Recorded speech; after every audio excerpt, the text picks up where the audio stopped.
Hello everybody, the Nameless Narcissist here once again, a simple man diagnosed with NPD, giving you the facts of narcissistic personality disorder and the things that go on in my head. If you like this video, please like, comment, and subscribe, but keep in mind I am no clinician. I can only speak to my own experiences.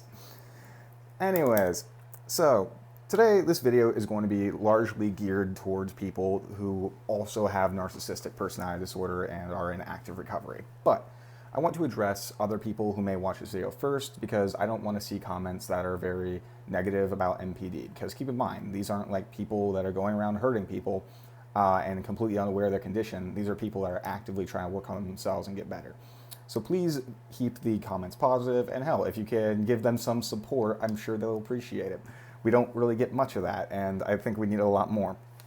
Anyways, to all my fellow narcissists out there, basically I'm making this video about just trying to be a little bit more positive about our condition, because, we can't change it. We live with it. It is what it is. And we shouldn't be brooding at every point, every second, thinking how this is like a tragedy. I do believe it's kind of a tragedy for us, but we shouldn't be so negative about it because our pity party isn't going to change anything, right? And I tried to look up a video. Well, I didn't. I saw a post about somebody trying to look up a video on NPD positivity. And the only things that came up were Dr. Hominy saying how narcissists use positivity against people to hurt them. And I was like, wow, that's encouraging. Anyways, going into it, I want to point out, first of all, that we are a pretty damn special group of people because we are some of the few people in the world who are actually trying to work on themselves. And I'm not just saying just narcissists in general, right?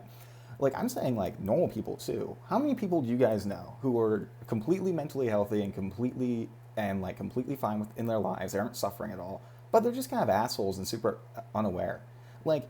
Being an asshole isn't unique to having a personality disorder, and a lot of people don't want to put in that work to look at yourself and to work on yourself. Personally, I think it's pretty damn great that of all the people in the world, we're the ones that are trying to do it, because it's even harder for us because we have to face the damn shame. The S word, shame. I hate it. I hate the shame. And that's intolerable for us, but we are still putting in that work. I'm on that note, and then, you might lament a little bit being like, oh man, I'll never be normal. And I get into those states too.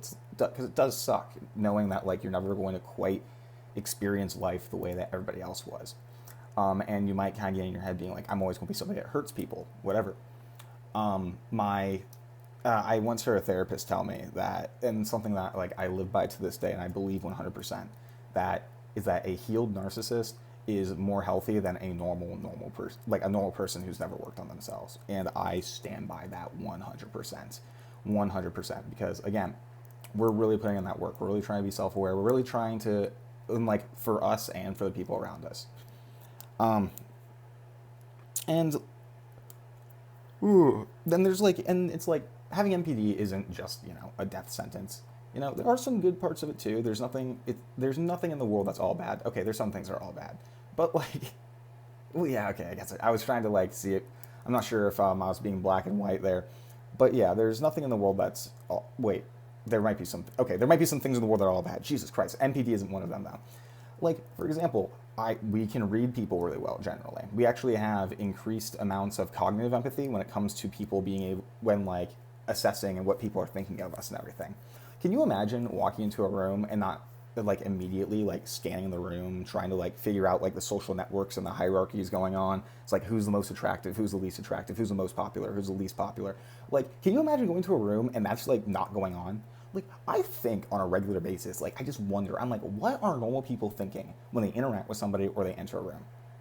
What's going through their head? And honestly, if there's a normal person here, I wouldn't mind you telling me, because I am really curious.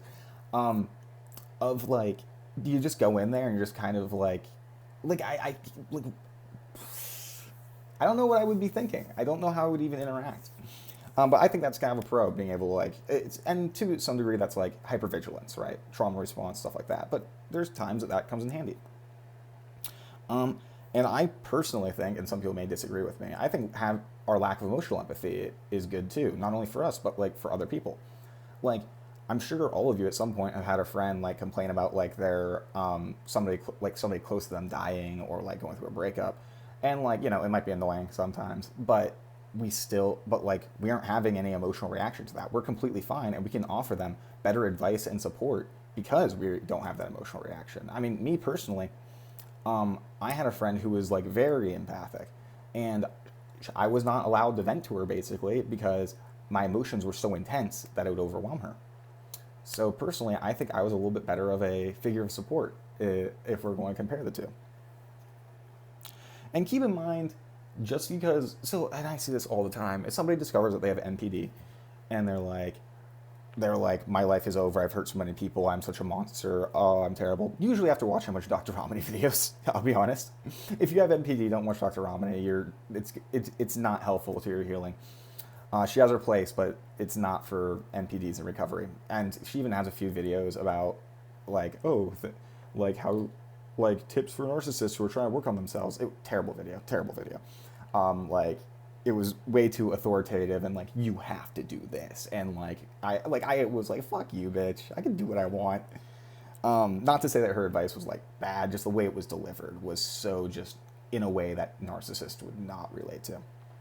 But anyways, yeah, but you gotta keep in mind, too, I know it feels real. I know just like our grandiosity feels real, when we feel like we're monsters, that also feels real, right? And I'm aware of that. But that still is our grandiosity at work. I mean, think about the word monster. There's power in that. A monster is not pathetic. A monster is not weak. It's strong. It's just bad. And although it's not a pleasant feeling, it still is protective over what we're actually feeling at the time. And you kind of have to recognize that that is an irrational thought. And just having a mental condition, just having a mental condition in general doesn't make somebody a monster, right? Like, I guarantee every single person with a mental disorder who is untreated has hurt somebody because of that mental disorder while they're untreated. My dad has OCD and depression, right? Well, let's just take someone for depression, for instance. What if they can't take care of their kids properly if their depression's untreated and neglecting them because they're spending all day in bed because they can't function? Yeah, it's their mental illness, and it's their mental illness, and that's what's affecting them.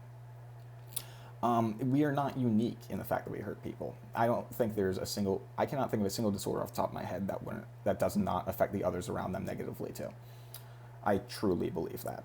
I mean, PTSD, for instance, like, have you ever seen somebody go through a PTSD episode and like maybe attack somebody and stuff like that? Or, or like a lot of times with like very severe autism spectrum disorder, like, we're not unique in that. It's just part of having an undiagnosed disorder. We didn't know what was going on because we were mentally ill, and we ended up hurting people because of it, and now we're trying to change.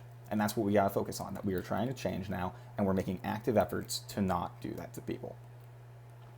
And even like, for those of you that are like newly diagnosed, I guarantee the amount that you guys are perceiving, the amount of evil you're seeing yourself as is like so overblown. I hurt a lot of people, I'm not gonna lie, but I also know I was so prone to exaggerating it just because I wanted to explain that feeling of like being bad, right? I just felt so inherently evil inside, so I would like exaggerate like the wrongs that I did and stuff. I guarantee not a single one of you are as bad as you think you are.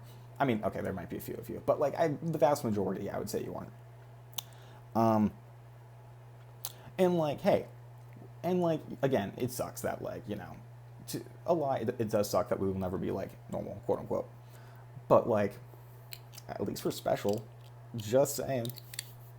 I don't know about you guys, but when I was first diagnosed and I saw all the articles online about how like we're evil and master manipulators and calculating stuff like that, I was like kind of proud of it. I'm not gonna lie. I was like, yeah, I can read people like a book. Yeah, I'm a master manipulator. Personally, I don't think narcissists are very good at manipulating people. I really think that's just a grandiosity. I've talked to a few clinicians that agree with me on that one. Because, I mean, here's the thing, is that, this is a weird tangent, but like, we're only good at manipulation because we're willing to manipulate. Like, a lot of people go into situations assuming honesty, which may seem insane to us, right? Because isn't that crazy, the idea that people are just like inherently trusting? It's like, don't you know the world is cruel and like people are out for themselves? Are you a moron? But most people engage in like conversations and interactions like that. And so we kind of, when you take advantage of that, yeah, you're a good manipulator because manipulation's easy. It doesn't take a genius. Which I still can't imagine, just like not constantly being like hypervigilant and paranoid of other people and like what their intentions were. Like that's why, I feel like, and this is probably just my grandiosity, but it's like, that's why it feels like other people like stupid sometimes. I know that they're not, obviously, but it's just like it feels like the way that we interact with the world is so like much more rational, and we just view the world correctly. And I know that's not true, but I guess that's part of having egosyntonic disorder, right? It's like, to us, it feels so obvious that we're correct, that this is like the way the world should be viewed. And then everyone else is like, no, but it's like this. And you're like, they're like, no. Like, I always use the analogy. It's like, you go outside and the sky's blue, but everyone around you is saying it's red. And you're like, what are you talking about? It's blue. Like, what is wrong with you people? And eventually you're just going to have to learn to, like, whenever somebody asks you what color the sky is, you have to say red, even though it's not. That's what it feels like. It's so funny. Oh my God. But yeah, and for those of you also here, there are communities out there that like do help support people like us. Check out like Reddit r/r NPD, whatever it's called. That's a great like. There's like 30,000 narcissists there, like, and it's pretty active. All like giving tips on recovery and healing, and like people that you can actually relate to. Like you see a post every now and then that's like, "Oh, I do this. Does anybody relate?" And I'm like, yes, I do. Holy crap, I do. And it's really cool being able to be in a space where it's like some of the things that you were thinking your entire life and it felt like everyone else was just lying about, like people are finally saying out loud. And it's like, oh, thank God. It reminds me when I first met Tess, or Spirit Narc. Go check her out. She was talking about, I remember one of the first things she said to me is like, don't you agree that there's just like inherently better and worse people in the world and everyone else just wants to ignore it? And I was like, oh my God, somebody finally said it. Someone finally said it. It was so funny. And then I remember in one of my videos about hierarchical thinking, some dude was said that basically verbatim. He was like, that's not a narcissist thing. There are hierarchies, just everybody wants to ignore it. And I'm like, ooh, this dude may want to get checked out. This guy may want to get checked out. Every now and then someone will post something on my channel that's I'm like, you, buddy. Oh my God, that's funny. But yeah, I just want to make a video that wasn't like, for the NPD people, that wasn't just like a little bit more lighthearted and wasn't completely detrimental to what kind of people we are and stuff like that.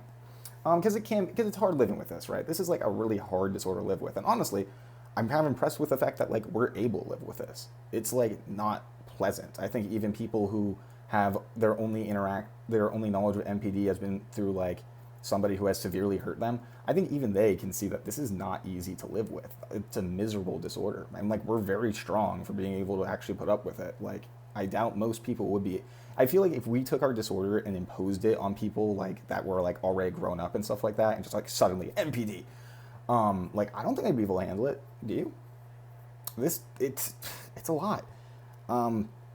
But that's why we need more positivity, in my opinion. That's why like we need to be there for each other and help each other heal, stuff like that. Anyways, I hope y'all have a good day. Take your fucking meds, please.